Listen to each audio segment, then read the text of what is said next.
Hello friends, welcome back to the second lecture of potentiometer. तो इस lecture में हम डेफिनेटली डिस्कस करने वाले हैं कि ये पोटेंशियोमीटर काम कैसे करता है। ठीक है, इसकी वर्किंग वगैरह। ठीक है, और the science behind it, how do we use it, what are its uses. First of all let me tell you its uses, क्योंकि यूजेस के हिसाब से ही इसका सेटअप भी चेंज होगा। ठीक है, तो पहला यूज़ इसका जो है वो है टू फाइंड ईएमएफ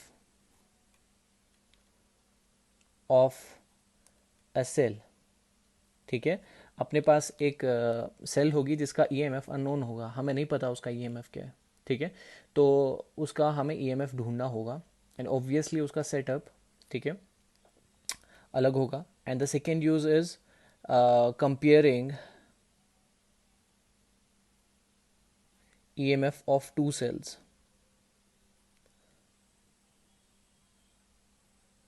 ओके, दो सेल्स का ईएमएफ हमें कंपेयर करना होगा एंड ऑब्वियसली यहाँ भी सेटअप थोड़ा सा डिफरेंट होगा। देखिए, प्राइमरी हमने जब पोटेंशियोमीटर का पहला लेक्चर, इंट्रोडक्टरी लेक्चर बताया था, तो उसमें हमने बताया था कि इसमें दो, ऑब्वियसली आपको एक प्राइमरी सेटअप और सेकेंडरी सेटअप। ठीक है, जो प्राइमरी सर्किट है वो चेंज नहीं होगा, सिर्फ सेकेंडरी सर्किट चेंज होगा। ठीक है, तो ये दो यूजेस हो गई। तीसरा है to find internal resistance, to find internal resistance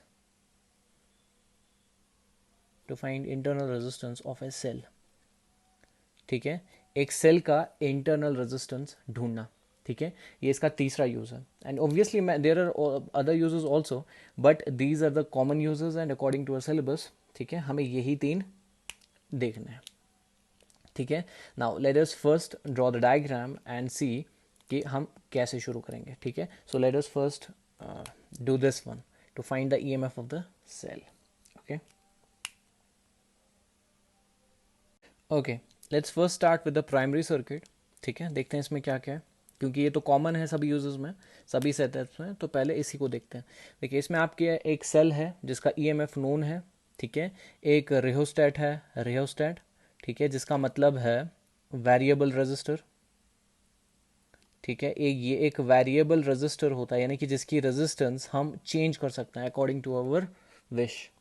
ठीक है, लेकिन डेफिनेटली हम ऐसे ही इसका चेंज नहीं करते, इसमें रेजिस्टेंस ऐसे ही चेंज नहीं करते। There is a certain logic behind it. Let me show you. See, इस सेल के कारण, इस सपोज इस सर्किट में करंट आई फ्लो हो रहा है। ठीक है, नाउ अब ऑब्वियसली विद टाइम, थोड़ी देर बाद सेल डिग्रेड होगी। Now this ammeter is measuring this current. ठीक है, so we want to keep this current, this जो ये करंट है इन दिस सर्किट या in this wire, we want to keep it constant. लेकिन ऑब्वियसली सेल तो cell है, ठीक है, इसकी एनर्जी ऑब्वियसली डिग्रेड होगी। तो हम क्या करेंगे, देखिए, according to the Ohm's law, V is equal to I R. ठीक है, now if we keep the resistance constant, suppose मैं रेजिस्टेंस को कांस्टेंट रख रहा हूं, यहां से आप देख रहे हैं कि V यानी कि पोटेंशियल डिफरेंस, जो कि एक्चुअली में वही वर्क डन है जो ये सेल कर रहा है। अब ऑब्वियसली इसकी एनर्जी कम हो रही है, तो इसका मतलब ये आहिस्ता with time come work done कर पाएगा, तो इसका मतलब इसका पोटेंशियल गिर रहा है। Right, if the potential difference is decreasing, current will also decrease. Right, now to keep the current constant, because V is nothing but product of I and R, I और R का product है V, तो अगर मैं R को variable रखूं, ठीक है, अगर मैं R को वेरिएबल रखूं, ठीक है, तो उसके हिसाब से मैं इस प्रोडक्ट में इस I को हमेशा कांस्टेंट रखना चाहूंगा। ठीक है, I can always keep this I constant अगर मैं R को ही वैरी करूं, even if the potential difference is changing, suppose for time being, तो उसके हिसाब से आप I को अगर कांस्टेंट रखना चाहते हैं, you have to vary the R। ठीक है, तो आप R को चेंज करते जाएंगे। ये एक्चुअली मैं इसमें the rheostat, you can vary the resistance here. तो जैसे जैसे आपको लग रहा है कि आई अगर कम हो रहा है या ज़्यादा हो रहा है, तो उसके हिसाब से, अगर कम हो रहा है, ठीक है, तो you will decrease the R. ठीक है, या क्या कहते हैं इसको, you can decrease the R, so when the potential difference is decreasing, R decrease होगा तो आई कांस्टेंट रहेगा। Okay, now let's go forward. ठीक है, and there is this wire A B. ठीक है, अब इस वायर ए बी का ऑब्वियसली हमें रेजिस्टेंस नोन है, ठीक है। इस वायर ए बी का रेजिस्टेंस हमें ऑलरेडी पता है, ठीक है। And suppose its length is L, ठीक है, suppose its length is L, ठीक है। तो इसके हिसाब से फिलहाल के लिए अगर मैं कहूं कि current in wire A B कितनी होगी, लेट्स सी दैट, ठीक है। तो हमें पता है कि आई जो है, this I is equal to total driving force upon total resistance. तो टोटल ड्राइविंग फोर्स क्या है यहां पे, ई के, अपॉन टोटल रेजिस्टेंस क्या है, एक तो आपका ये रियोस्टेट का R H plus the resistance of this wire, ठीक है। Suppose I am writing that as R W, ठीक है। और यहां मैं एक मिनट लिख देता हूं, this is R W, resistance of wire, ठीक है। तो हमें पता है कि इस वायर में कितना करंट आई फ्लो होगा अकॉर्डिंग टू दिस सेल, ठीक है। तो किसके बराबर है वो, ई के, यानी कि नोन ईएमएफ जो अपने सेल का है और टोटल रेजिस्टेंस। अब ऑब्वियसली सेल का भी अपना रेजिस्टेंस होगा, so I don't want to complicate the things more. तो ठीक है, मान लेते हैं ये आइडियल सेल है, ठीक है, कॉम्प्लिकेशंस कम हो जाएंगे। अगर ये आइडियल सेल नहीं है, इसका अपना भी रेजिस्टेंस है, तो you will obviously add the small R here, इसका इंटरनल रेजिस्टेंस, ठीक है। ओके, नाउ अब एक चीज ध्यान में रखिए, this wire is also behaving like a resistor, it is also behaving like a resistor। ये चीज ध्यान में रखिए, ये डेफिनेटली एक वायर है, लेकिन ये कॉपर वायर या ऐसा वायर नहीं होता, it's kind of a different wire जिसकी रेजिस्टेंस थोड़ी ज्यादा होती है कॉपर वायर से, ठीक है। It's kind of a resistor, ठीक है। नाउ अगर ये रेजिस्टर है तो इसमें पोटेंशियल ड्रॉप या राइज होगा, कैसे पता, देखिए अगर मैं यहां से स्टार्ट करूं, let me go according to Kirchhoff's voltage law, right, आप लूप ड्रॉ करते हो, let me go from here, एक काम करते हैं इस डायरेक्शन जाते हैं, तो पहले मैं इस डायरेक्शन में जा रहा हूँ, अब करंट की डायरेक्शन ये है, लेकिन आप यहाँ से यहाँ को जा रहे हो, तो यहाँ आप देख रहे हो पोटेंशियल फॉल, राइट, क्योंकि high high potential to low potential, तो पोटेंशियल फॉल हो रहा है, ठीक है। उसके बाद आप इस रेजिस्टर के थ्रू जा रहे हैं, जबकि डायरेक्शन ऑफ करंट ये है, तो आप इस रेजिस्टर के थ्रू जा रहे हैं, यानी कि पोटेंशियल राइज होगा कितना, प्लस आई आर एच, ठीक है। उसके बाद ammeter, suppose it's negligible resistance, छोड़ दीजिए इसको। अब आप यहां पहुंच रहे हैं, the direction of current is this, आप इस डायरेक्शन में जा रहे हैं, तो opposite to the direction of current resistance में क्या होता है, पोटेंशियल राइज, ठीक है। तो यहां पे plus I R W, and when you reach here total is zero, है ना। तो यहां पे आप पोटेंशियल राइज देख रहे हैं, देखिए इट डजेंट मैटर, अगर आप यहां से आते in the direction of current तो वो पोटेंशियल ड्रॉप होता, तो पोटेंशियल राइज और ड्रॉप, ठीक है, वो कितना है। सो मैं यहां लिखूंगा पोटेंशियल, ठीक है, राइज और ड्रॉप। एक्चुअली में हम ड्रॉप के साथ हम ये ज्यादा वर्ड यूज करते हैं, पोटेंशियल ड्रॉप, लेकिन ऑब्वियसली अगर राइज भी हो वो उतना ही है, we are actually interested in magnitude, ठीक है। तो बाकी राइज और ड्रॉप तो डायरेक्शन है, आप किस डायरेक्शन में गए थे, मैं यहां से इस डायरेक्शन में गया था क्लॉकवाइज, तो इसीलिए मुझे राइज मिला, अगर मैं एंटी क्लॉकवाइज डायरेक्शन में जाता तो मुझे ड्रॉप मिलता, तो वही की बात है, कोई दिक्कत नहीं। तो पोटेंशियल राइज और ड्रॉप, डोंट गेट कंफ्यूज हो रहा है, ठीक है। तो पोटेंशियल ड्रॉप और rise in wire A B, इस वायर ए बी में कितना पोटेंशियल ड्रॉप है, ठीक है। तो अगर आप ध्यान से देखेंगे तो मैंने अभी आपको कहा कितना, आई आर डब्ल्यू, ठीक है। तो I can write that as I R W, ठीक है, आई आर डब्ल्यू, और इसको मैं वी ए बी भी कह सकता हूं, यानी कि potential drop in the wire A B. कोई दिक्कत बिल्कुल नहीं, ठीक है। नाउ ये तो हो गया पूरे वायर में पोटेंशियल ड्रॉप कितना है। What if I am interested in potential drop इन पर यूनिट लेंथ, ठीक है, यानी कि सिर्फ एक यूनिट लेंथ में, सपोज अक्सर ये जो पोटेंशियोमीटर होता है ना, इसका वायर होता है 100 मीटर्स, ठीक है, जो मैं आपको पहले लेक्चर में बता चुका हूं। तो ऑब्वियसली अब हम पूरे का ऐसे ख्याल नहीं रखते, हम पर यूनिट निकालते हैं, पर यूनिट लेंथ कितना पोटेंशियल राइज या ड्रॉप हो रहा है। तो हम potential drop per unit length, we represent it with symbol lambda, ठीक है। तो ये लैम्डा कितना है, ठीक है, पर यूनिट लेंथ में पोटेंशियल ड्रॉप कितना हो रहा है, तो मैं लिखूंगा वी ए बी, ये है टोटल लेंथ में पोटेंशियल ड्रॉप अपॉन एल, ठीक है। तो इससे आपको पता चलेगा कि पर यूनिट लेंथ में कितना है, या I can also write it like I R W upon L, ठीक है, यानी कि IRW is what? This IR is potential drop in this wire AB, ठीक है, and upon L means per unit length, ठीक है. Now यहाँ तक तो, एंड ऑब्वियसली इसका जो आप इसको वोल्ट पर मीटर भी लिख सकते हैं या volt per centimetre, we can also write it like this, इसका ये दोनों यूनिट हो सकता है, ठीक है. सो नाउ यहाँ तक तो सेटअप सभी यूजर्स में कॉमन है, ठीक है. Now we are actually interested in finding the EMF of a cell, ठीक है. तो उसके लिए हम अब थोड़ा सा इसको आगे लेके चलेंगे, ठीक है. Let me draw the external the extra things now. तो प्राइमरी सर्किट तो वैसे क्या वैसा ही है, ठीक है. And this is your ammeter and obviously this is your wire, ठीक है. यहां तक तो सब सर्किट कॉमन है, ठीक है. प्राइमरी सर्किट सबका कॉमन है. नाउ सी, यहां पे अगर अब हम ईएमएफ ऑफ ए सेल ढूंढना चाहते हैं,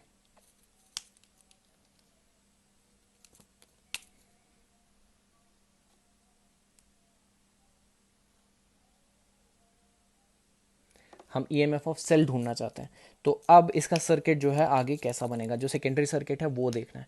सी, now we draw the second cell जिसका ईएमएफ अननोन है, ठीक है. I will write it as EUK.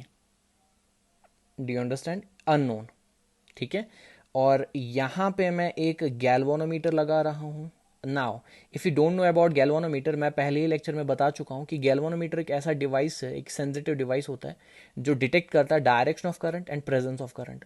तभी डिफ्लेक्ट होगा ऑब्वियसली जब करंट होगा, ठीक है. नाउ लेट्स सी क्या हो रहा है. तो अब suppose this length is A and this length is this point is B, तो this total length is AB, ठीक है. नाउ व्हाट हैपेंस, सपोज अब ऑब्वियसली यहां से जो करंट आ रहा है वो आई है. नाउ सी,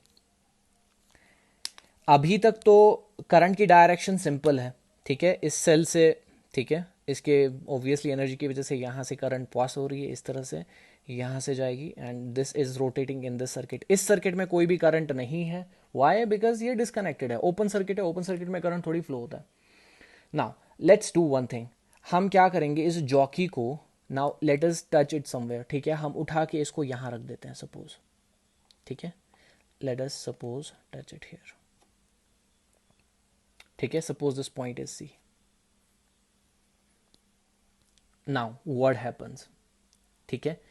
नाउ अब देखिए, अब ये सर्किट भी तो कंप्लीट हो गया. Now there are two options, ठीक है. या तो करंट, ठीक है, ये जो करंट है यहां पे, either it will get divided, suppose ये डिवाइड हो गया I1 और I2 में, ठीक है. और अनदर ऑप्शन इज कि सपोज मैं यहां पे सिर्फ ये इतना सा बनाऊंगा. अनदर ऑप्शन इज कि इस सेल से, ठीक है, अनदर ऑप्शन इज कि इस सेल से करंट इस तरह से जाए और यहां से जो करंट आ रहा है, ठीक है, they meet here and obviously they go in this direction, right. There are these two options for now. और एक ऑप्शन भी है but let's see it afterwards. तो अगर इस सर्किट में करंट फ्लो होगा, ठीक है, तो गैल्वानोमीटर जो है वो इस तरफ से डिफ्लेक्शन दिखाएगा. सी, इस तरह से करंट जा रहा है, ठीक है. सो गैल्वानोमीटर इस डायरेक्शन में करंट डिफ्लेक्शन दिखाएगा, right. Now if the current is going in this direction, तो यहां पे जो गैल्वानोमीटर है वो इस तरह से डिफ्लेक्शन दिखाएगा, right. What does this mean, this deflection in right side और लेफ्ट साइड, इसका मतलब क्या है, राइट. Now understand this. यहां जब आपने कनेक्ट किया, ठीक है, the potential drop between this A and point C, यानी कि potential drop between this A and point C कितना है, ठीक है, VAC, potential drop between A and C, how much is it. हम पोटेंशियल ड्रॉप कैसे कैलकुलेट करते हैं, हम पोटेंशियल ड्रॉप कैलकुलेट करते हैं the length of the wire, ठीक है. This is suppose AC, LAC, ठीक है, एंड द लैम्डा पर यूनिट लेंथ कितना पोटेंशियल है, ठीक है. VAC कितना है वो, lambda LAC. Now if by any chance this VAC, this potential drop in this wire AC is greater than this EUK, ठीक है, तो डिफ्लेक्शन ये होगा, यानी कि करंट यहां से आएगी और इस सर्किट में जाएगी, इस सर्किट में होके जाएगी. Do you understand my point? And here suppose आपने ये गैल्वानोमीटर इस length, wire of the length, suppose this is A B, ठीक है, और आपने ये यहां से उठा के, क्योंकि आपने देख लिया ना यहां करंट इस सर्किट से आके इसमें जा रहा है, तो आपने उस कनेक्शन को हटा के कहीं और कनेक्ट कर दिया. Suppose this is your next point A D, यानी कि आप वी ए डी देखना चाहते हो, तो वी ए डी किसके बराबर होगा? पर यूनिट लेंथ कितना पोटेंशियल ड्रॉप हो रहा है, and this length A D, right. और अगर डिफ्लेक्शन इस डायरेक्शन में हो रहा है galvanometer, that means V A D is less than E U के. अरे आप इसको सिंपल लैंग्वेज में इस तरह से समझ सकते हैं. देखिए, जो पोटेंशियल ड्रॉप यहां हो रहा है, ठीक है, और जो आपका ईएमएफ है सेल का, सोचो कि आपके बैटरी के पास इतनी एनर्जी ही नहीं है कि वो इस वायर के थ्रू करंट फ्लो करवा सके, राइट. तो that means the current from this battery will flow through this, because इसके पास इतनी एनर्जी ही नहीं है कि वो इस पूरे सर्किट में करंट फ्लो करवा सके. तो इसका मतलब ये जो एक्सटर्नल करंट है वो आपके, या इस तरह से कहिए कि एक्सटर्नल ईएमएफ है, या इसका जो पोटेंशियल ग्रेडियंट है, या यहां पे जो ये पोटेंशियल ग्रेडियंट बन रहा है इस लेंथ का, वो इतना स्ट्रांग है कि आपका आपका बैटरी या सेल इसमें करंट सप्लाई ही नहीं कर सकता. It is not that much powerful, the cell is not that powerful. That means ये जो पोटेंशियल ड्रॉप है, it is greater than your E U K, यानी कि your the E M F of your cell. तो बाहर से current इसमें से फ्लो होगी इस सेल की, राइट. और यहां क्या हो रहा है, आपने जैसे ही यहां से टच, मतलब आपने यहां से जैसे कनेक्शन उठा के किसी दूसरी जगह, अब वायर की लेंथ कम हो गई, इसका मतलब पोटेंशियल ड्रॉप कम हो गया.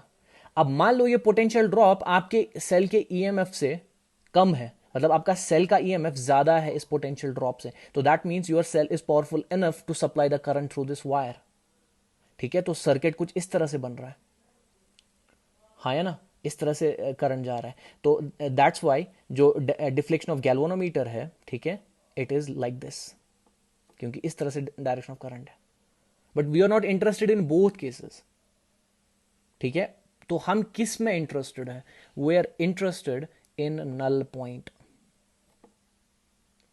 अब ये नल पॉइंट क्या है? ये वो स्वीट स्पॉट है जब आपने देख लिया, अच्छा यहां जब मैंने यहां पे रखा, ठीक है, तो deflection of galvanometer is like this. जब मैंने यहां पे रखा तो deflection of galvanometer is like this. तो आप ऐसे ही ट्रायल एंड एरर कर करके आप एक पॉइंट पे ऐसे पहुंचोगे जहां डिफ्लेक्शन होगी ही नहीं, यानी कि नल पॉइंट का मतलब नो डिफ्लेक्शन.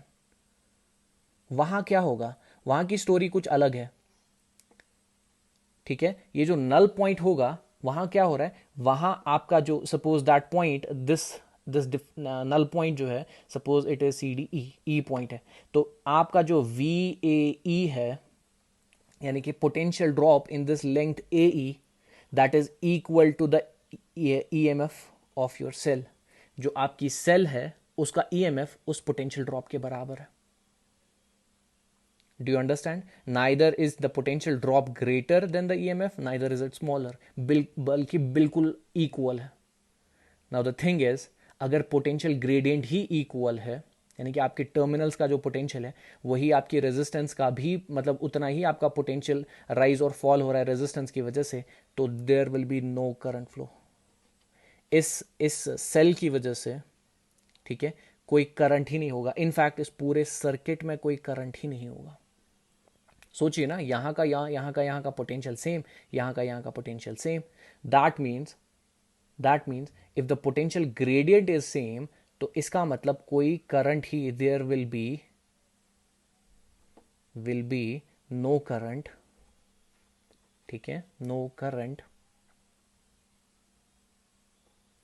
इन बिलो सर्किट, ठीक है. इस नीचे वाले सर्किट में कोई करंट ही नहीं होगा, ठीक है. There will be no current in this circuit. इस नीचे वाले सर्किट में कोई करंट ही फ्लो नहीं हो रहा. ठीक है, why? Because this V A E is equal to E U K. Now how much, suppose the length of this E, this length A to E, अभी डी वी की जरूरत तो है नहीं. अब this length suppose it is L1, ठीक है, तो that means lambda times L1 it is equal to our unknown EMF, as simple as that.